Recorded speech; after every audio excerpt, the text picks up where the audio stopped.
At the timing. In the previous lecture, we have studied about mechanism of action of B cells to antigen. Once again, we will see it in detail.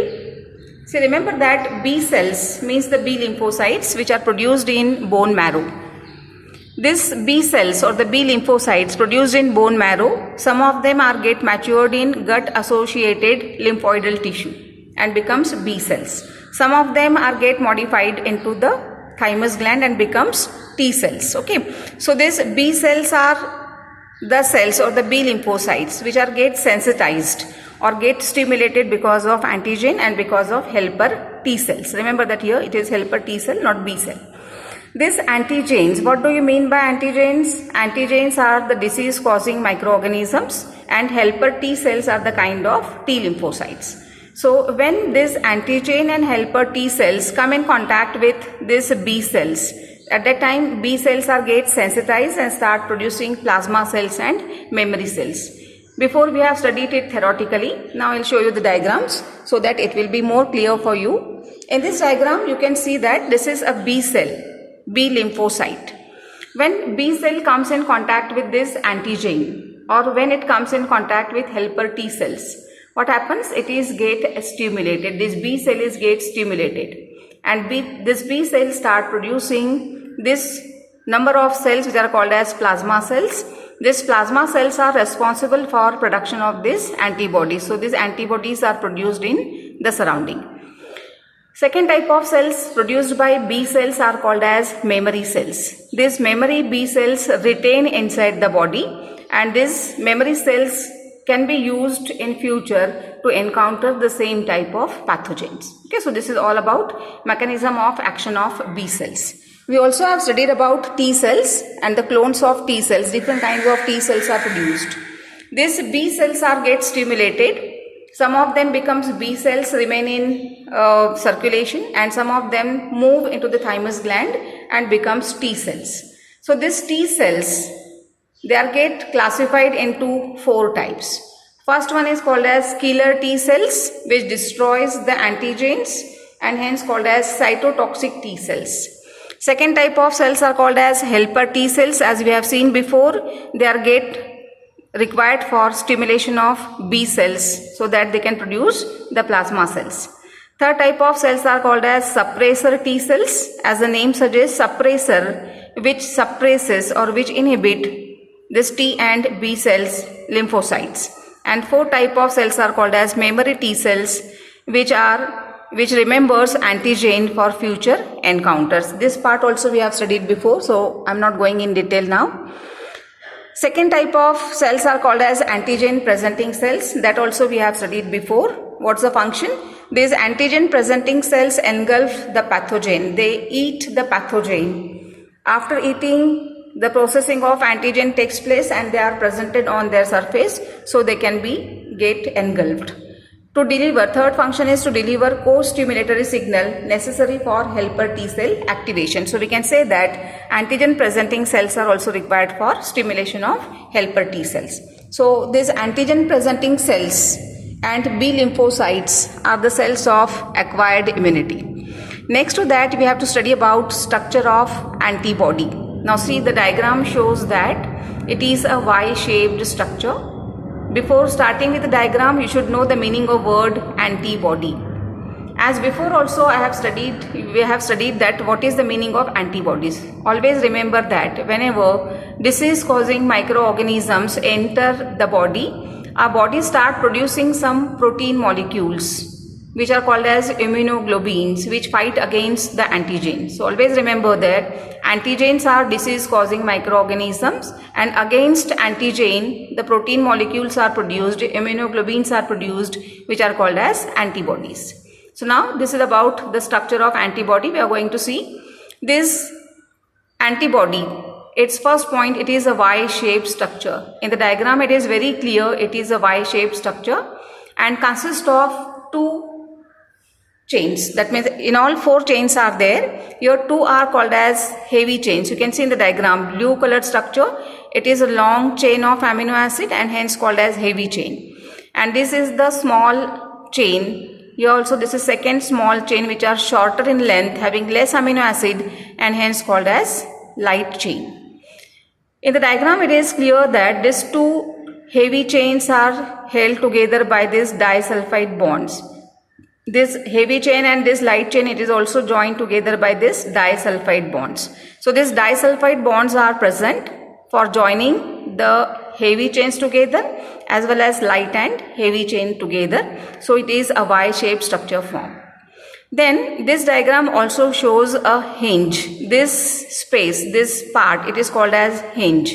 For what? It holds the arms and stem of antibody. We can say that these are the arms and this region is called as stem of the antibody. So function of hinge to hold the arm and stem together.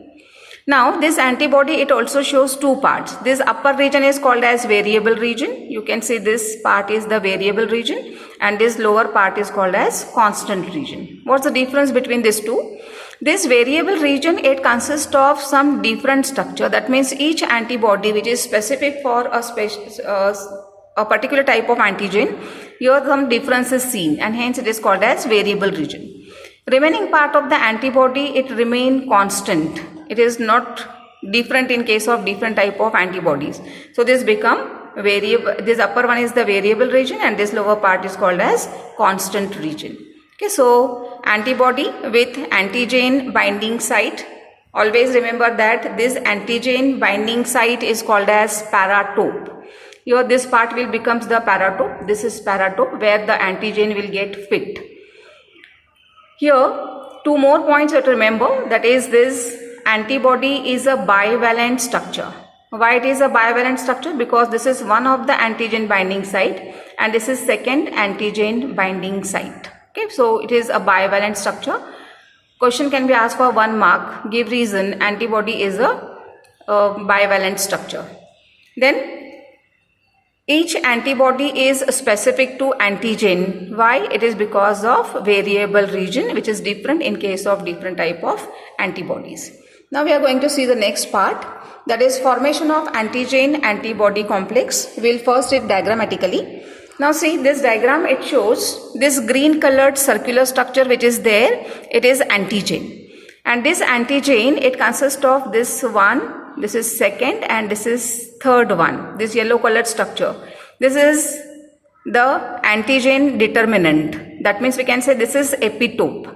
And you can see many of the antibodies are shown here. These are the Y-shaped structure. In the diagram it is shown with purple color. So these antibodies get joined with antigen determinant or the epitope of the antigen. That means what happens? Epitopes are present on the antigen, paratopes are present on the antibody, and when they bind together it results in formation of antigen antibody complex formation. So here in the diagram you can see this is one of the antigen, this is second antigen, this is third antigen, this is fourth one. Each antigen consists of 3 binding sites, 3 epitopes, and because of that it can bind with 3 antibodies. That means here one of the antibody, this is second antibody, this is third antibody, and because of this reaction clumping of antigens takes place, and once they are clumped together, they are grouped together, they will be phagocytosed by the antigen presenting cell or any type of immune cell. So theoretically, study of antigen antibody interaction is called as serology. What do you mean by serology? So antigen antibody interaction, what we have seen before in the diagram, how the antigen antibody complex formation takes place, and its study becomes serology. What is epitope? It is combining site of antigen, as we have seen in the diagram. Combining site of antigen. See here, this yellow colored structure becomes epitope which is present on the antigen. And the paratope means what? Paratope is the antigen binding site which is present on the antibody. So epitope are present on antigen, paratope are present on the antibody, and results in formation of antigen antibody complex, and its study becomes the serology. So what is epitope, what is paratope? You should remember it properly. 1 marks question can be asked. Then why this antigen antibodies complex formation is very specific? It is because of small variation in variable region of the antibody. As we have seen in the diagram of antibody, some variations are seen in the variable region, and so it is very much specific for particular antigen. Okay, so one more important point is there, antigen antibody complex formed in lock and key manner. As you know that for a particular type of lock, particular key is required. In the same way, for the particular type of antigen, particular antibodies are required. Okay, so this is for formation of antigen antibody complex formation. Question of 2 mark can be asked. Then what is vaccination? This vaccination is administration of vaccine to protect against a particular pathogen. Before that, you should know the meaning of word vaccine. Remember that vaccine is a medicine which is prepared from half-killed or attenuated pathogens. Pathogens are disease-causing microorganism. We'll take an example. For example, a polio vaccine is prepared. What is present in polio vaccine? Polio vaccine consists of half-killed polio virus itself. So this half-killed polio virus in the form of vaccine, when it is given to that particular individual, that body start producing antibodies, and these antibodies protect the body of that particular individual.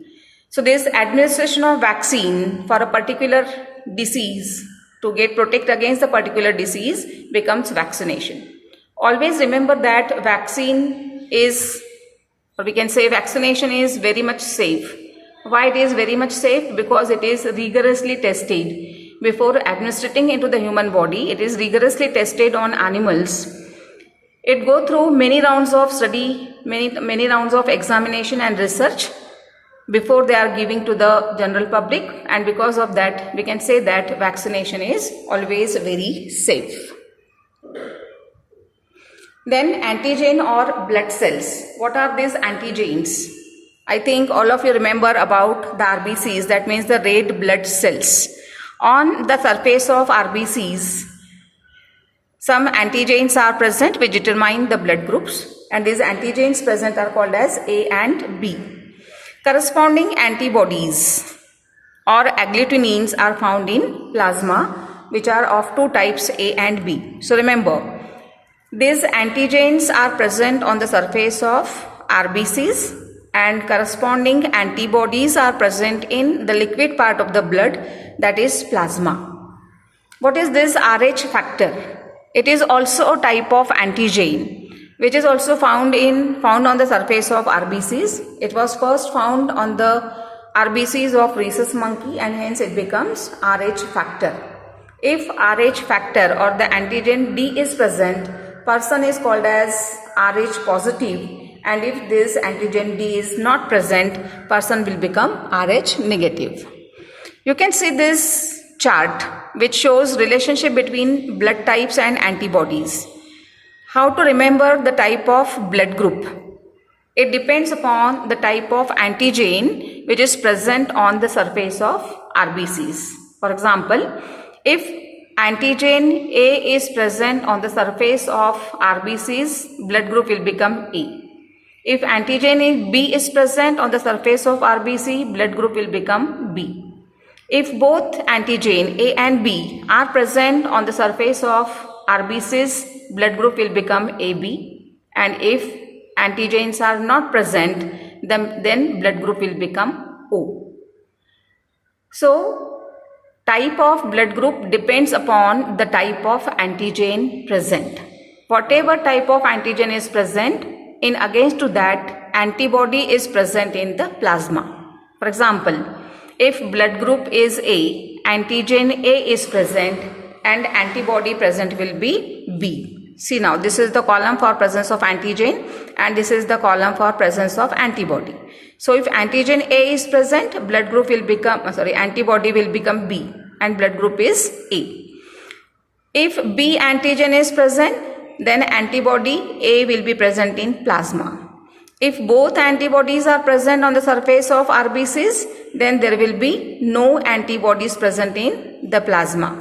If antigens are not present on the surface of RBCs, then both antibody A and B both are present in the plasma. How to remember the type of blood group? It is always determined by the presence of type of antigen on the RBCs. The remaining part we will continue in the next lecture.